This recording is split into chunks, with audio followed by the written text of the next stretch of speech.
আজকে সন্ধেবেলায় একটু বাড়ির সবার সাথে বেরিয়েছি। এই যে দেখো এখানে রয়েছে আমাদের বোনপো, তারপর বোনঝি সবাই আছে, আমার দিদির ছেলে মেয়েরা। তো হলো আমার দিদি বলতে আমার জেঠির মেয়ে, তো আমার নিজের দিদি হলো, তো আমার দিদির ছেলে মেয়েরা। তো সবাইকে নিয়ে পাপ্পুদা একটা ট্রিট দিতে বেরিয়েছে। তো বললো চল দুষ্টু তুইও চল, কারণ ডেনজন আমার সব থেকে ফেভারিট চাইনিজ ফুডের মধ্যে আমার মনে হয় সব থেকে ফেভারিট জায়গা। এই যে দেখো নুডলস, তারপর ড্রামস অফ হেভেন, ফালে, তারপর মোমো, এগুলো সবই আমরা খেয়েছি। এত খেয়েছি লিটারেলি পুরো ফুল হয়ে গেছিলাম। তো ভাবলাম চলো এবার ডেজার্ট আইটেম কিছু খাওয়া যাক। তো পাশেই ছিল অরুণ আইসক্রিমের, তো এই শেকটা নিয়েছি। দেখো এত গরমে সবাই ঘেমে গেছে। আমরা কিন্তু উবেরে গেছি, উবেরে এসেছি। তো এই যে দেখো সেই স্পেশাল দিন, আমার মায়ের জন্মদিন।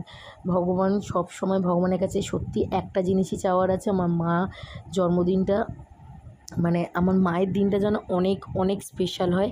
মানে এই দিনটার জন্যেই, মানে আমাদের কী বলবো, এই দিনটার অপেক্ষাতেই আমরা থাকি। আর এই সারপ্রাইজটা আমরা দিয়েছি। আর এই যে দিদি বাবাই দাদা রাত্রির 1টা বাজে মাকে নিয়ে এলো, মাকে নিয়ে বেরিয়েছিল। ওরাও রাতে কেক টেক কেটেছে। তো তার 2-1টা ফটো তোমাদের সাথে অবশ্যই আমি এখানেই শেয়ার করে দেবো। আর এই যে দেখো ঘরে আমরা সবাই মিলে লাইট অফ করে মায়ের আর একটা কেক নিয়ে এলাম। আর ওই কেকটাও তোমাদের দেখাবো, যেটা মিষ্টি দিয়েছে আর যেটা দিদি দিয়েছে, সব কেকগুলোই দেখাবো। আর এটা আমি আর মান্তুদি কিনে নিয়ে এসেছি। বাকি সারাদিন কী করবো না করবো, মানে নেক্সট দিনের প্ল্যান অবশ্যই দেখতে পাবে। তো এই যে দেখো এই কেকটা মিষ্টি নিয়েছে, ভাগ্যিস আমি নিতে যাচ্ছিলাম, নিইনি।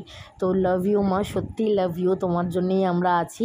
তো এটা নেক্সট দিন সকালবেলায় দেখো আমরা হলো সবাই মিলে রেডি করছি, রান্না করব। তো রান্না আজকে মা করবে না, আজকে বাবা করবে আর আমরা করব।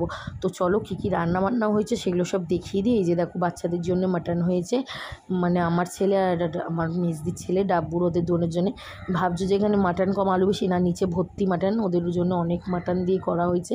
আর এই যে এইদিকে ইলিশ মাছ, এটা আমার বাবা রান্না করেছে।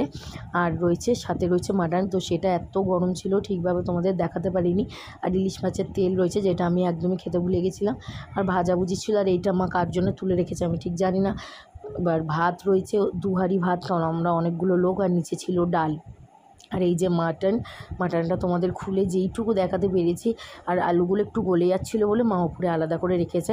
আর এই যে খাওয়া দাওয়া করে এই আবার পাপ্পুদা মান্তুদি আমরা সবাই বেরিয়ে পড়েছি। ওই যে দেখো মা, আমরা সবাই যাচ্ছি ঘুরতে। পাপ্পুদা আবার বললো চলো তাহলে আজকে চলো সবাই মিলে ঘুরতে যাই, মানে মান্তুই বলছিল যে বাইদা রাতে ঘুরতে নিয়ে গেলো, তো আমরাও যাবো। এদিকে আমার ছেলে দেখো ঘুমিয়ে পড়েছে। আমরা চলে এসেছি লেক মলে, আমরা লেক মলে যাবো। তো বেহালায় আগে এসে গেছি, বেহালা থেকে যাচ্ছি। তো এখান থেকেই আমরা আর কি অটো করে চলে যাব। আর আমার ছেলে ঘুমিয়ে পড়েছে বলে আমার দিদি ওকে কোলে নিয়ে নিয়েছে, আমি নিইনি। আর এইদিকে ডাব্বু বায়না জুড়েছে। তো দিনটা এত সুন্দর গেছে, ভগবানের কাছে এইটাই চাবো আমার মা সারা জীবন সুস্থ থাক, আমরা বেঁচে থেকে যেন আমার মাকে দেখে যেতে পারি। মাকে শুধু না, মা বাবাকে। এর থেকে আর আনন্দ মনে হয় কিছুই হতে পারে না। আর মা আমাদের জন্য অনেক অনেক কষ্ট করেছে, সেই সব গল্প অবশ্যই একদিন লাইভে তোমাদের সবার সাথে শেয়ার করব। তো যাই হোক, কষ্ট করেই বাবা মারা বড় করে। আর আমার মায়ের কষ্টটা তো অনেক অনেক আলাদা, সেই কষ্ট মানে খুব কম মানুষই করেছে। কিন্তু আমার বাবা মানুষটা ভীষণ কোঅপারেট করেছে আমার মায়ের সাথে, আমরা সবাই খুব সুন্দরভাবে বড় হয়েছি। আর এইদিকে দেখো পাপ্পুদা টাকা দিয়েছিল, তো সব খাবার আমি অর্ডার করেছি। আর বাচ্চাগুলো আর আমার মায়ের পছন্দ কেএফসি, তো এইদিকে কেএফসি অর্ডার করেছিলাম। আর একটা নতুন পিৎজা অর্ডার করেছিলাম, এটা আমরা আগে কখনো খাইনি, এটা কিন্তু দুর্ধর্ষ খেতে হয়েছিল। তো আমার মায়ের জন্মদিনের দিনটা আমরা এত সুন্দরভাবে সেলিব্রেট করলাম। Thank you.